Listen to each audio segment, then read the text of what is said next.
President of Operation Dudula, Zandile Dabula, says the South African government must be held to account for the deaths of 2 young children in Naledi, Soweto. She was speaking to SABC News at the funeral service of 6-year-old Leon Jele and 4-year-old Neo Khang at the Naledi Community Hall in Soweto. The 2 children died last week, allegedly after consuming biscuits from a local shop.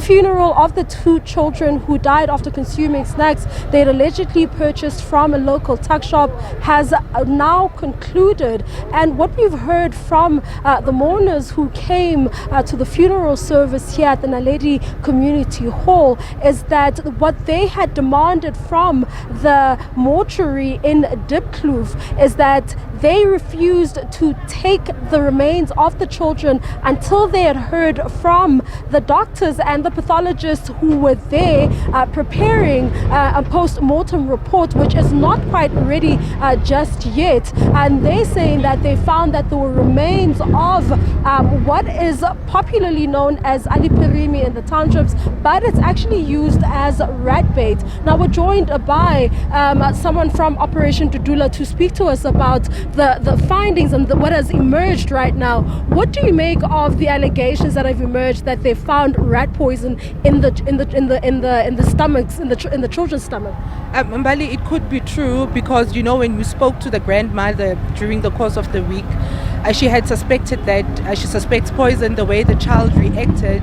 But how do we even find food poisoning in the foods that people are supposed to be consuming from the spaza shops? And we've always been saying this to the health department, that send your inspectors to raid these shops. Let us know what is it that people are consuming from these spaza shops. And it's not happening. And, you know, as Operation Dudula, we are going to make them account for all these actions, because the deaths of these children are mainly in their hands because they are not supposed to be doing what they're supposed to be doing. Okay. But how do we know for sure that they consumed snacks that were purchased from there, and this is not necessary, as you know, this is commonly used as rat bait, you know, a substance that is used as rat bait.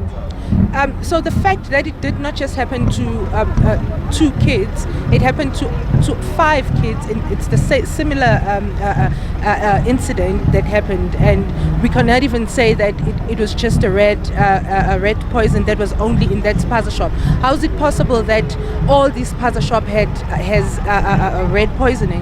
And those rat poisoning, what are they doing inside food? Because they're supposed to be obviously outside so that rats do not come into the spaza shops.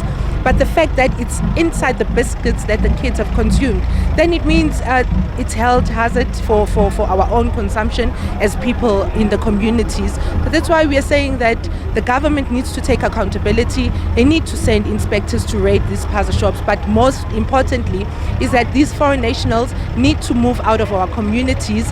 Let South Africans trade. We are pleading to our government to support South Africans to start trading in these spaza shops. Now, quickly, when you say that these are not the only children and these 2 children are not the only case, talk to us about the other cases that you have picked up during your investigations and your operations. So we received 2 cases at the West Rand in Bekkersdal. We've received another case in Protea. It's also here in Soweto.